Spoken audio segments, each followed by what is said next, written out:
Lebih dari 50 juta peserta didik dari pendidikan dasar hingga pendidikan menengah tersebar di seluruh Indonesia. Peserta didik tersebut tercatat pada aplikasi data pokok pendidikan atau Dapodik. Namun saat ini masih ada data NIK peserta didik yang belum valid. Sebesar 16,8% atau 8,3 juta siswa masih harus dilakukan verifikasi dan validasi data. Program Indonesia Pintar atau dikenal dengan PIP merupakan salah satu program prioritas pemerintah untuk membantu peserta didik dari keluarga kurang mampu. Sebagai upaya peningkatan ketepatan sasaran PIP, dibutuhkan NIK yang valid. Bagaimana mengetahui NIK yang tercatat di Dapodik sudah valid, lalu apa yang harus dilakukan? Peserta didik, orang tua atau wali dapat melakukan verifikasi dan validasi data individu peserta didik untuk memastikan NIK pada aplikasi Dapodik sudah terisi dengan benar. Data yang harus diverifikasi ada dua. Yang pertama adalah data master peserta didik, yaitu NIK, nama, tempat tanggal lahir, dan jenis kelamin. Yang kedua, data atribut peserta didik, yaitu data ibu, ayah, atau wali yang berupa NIK dan nama, dan data spasial tempat tinggal peserta didik. Peserta didik, orang tua, atau wali bisa melakukan perbaikan data melalui laman nisn.data.kemdikbud.go.id. Tahap pertama yang harus dilakukan untuk mengakses aplikasi verifikasi dan validasi data individu peserta didik adalah mengisi NISN atau nomor induk siswa nasional dan nama ibu kandung di laman beranda. Setelah itu centang kotak kapsa lalu klik tombol cari data. Harap diperhatikan NISN dan nama ibu kandung peserta didik harus sesuai dengan Dapodik. Jika tidak sesuai, data peserta didik tidak akan disajikan.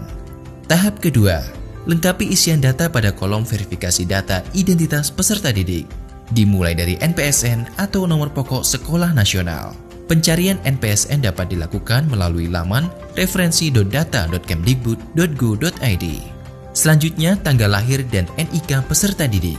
Harap diperhatikan, NPSN harus sesuai dengan data Dapodik, sedangkan tanggal lahir dan NIK peserta didik harus sesuai dengan data Dukcapil.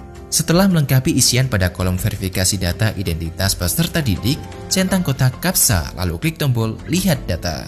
Selanjutnya adalah verifikasi data peserta didik. Pada laman ini terdapat beberapa kolom data. Yang pertama adalah tombol profil. Tombol ini akan mengarahkan pada halaman profil peserta didik yang menyajikan data informasi peserta didik.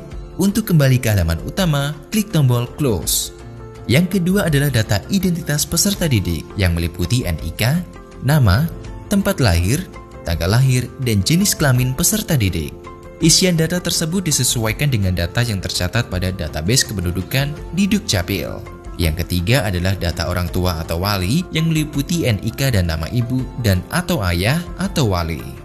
NIK dan nama yang diisikan pada bagian ini akan disesuaikan dengan NIK dan nama pada database kependudukan di Dukcapil. Jika NIK dan nama yang diisikan tidak sesuai, pemilik data harus memastikan kebenaran data di Dukcapil. Yang keempat adalah lokasi tempat tinggal. Pengajuan perbaikan data lokasi tempat tinggal peserta didik dilakukan dengan memilih titik yang sesuai pada peta. Kolom lintang dan bujur akan terisi otomatis saat titik koordinat lokasi tempat tinggal sudah terpilih. Harap diperhatikan, lokasi tempat tinggal siswa harus sesuai dengan domisili yang tertulis pada kartu keluarga. Khusus penentuan lokasi tempat tinggal memerlukan persetujuan dari sekolah. Setelah semua kolom data terisi, pilih tombol klik di sini untuk validasi data. Maka sistem akan melakukan validasi data yang sudah diisi dengan data yang tercatat di Dukcapil. Jika terdapat data yang belum sesuai, mohon melakukan perbaikan data ke Dukcapil. Setelah itu, centang persetujuan tentang kesesuaian data peserta didik. Lalu pilih tombol klik di sini untuk melakukan pengajuan perubahan data. Kini, pengajuan perbaikan data Anda telah masuk dalam antrian pengajuan. Proses pengajuan perbaikan dapat dipantau dalam kolom daftar pengajuan perbaikan yang terdapat pada halaman utama. Status pengajuan perbaikan data individu peserta didik yang menginformasikan pengajuan dalam proses, disetujui atau ditolak akan terupdate dalam kolom persetujuan. Jika pengajuan perbaikan data individu peserta ditolak, alasannya akan disebutkan dalam kolom keterangan. Mari sukseskan program Indonesia Pintar dengan NIK yang valid.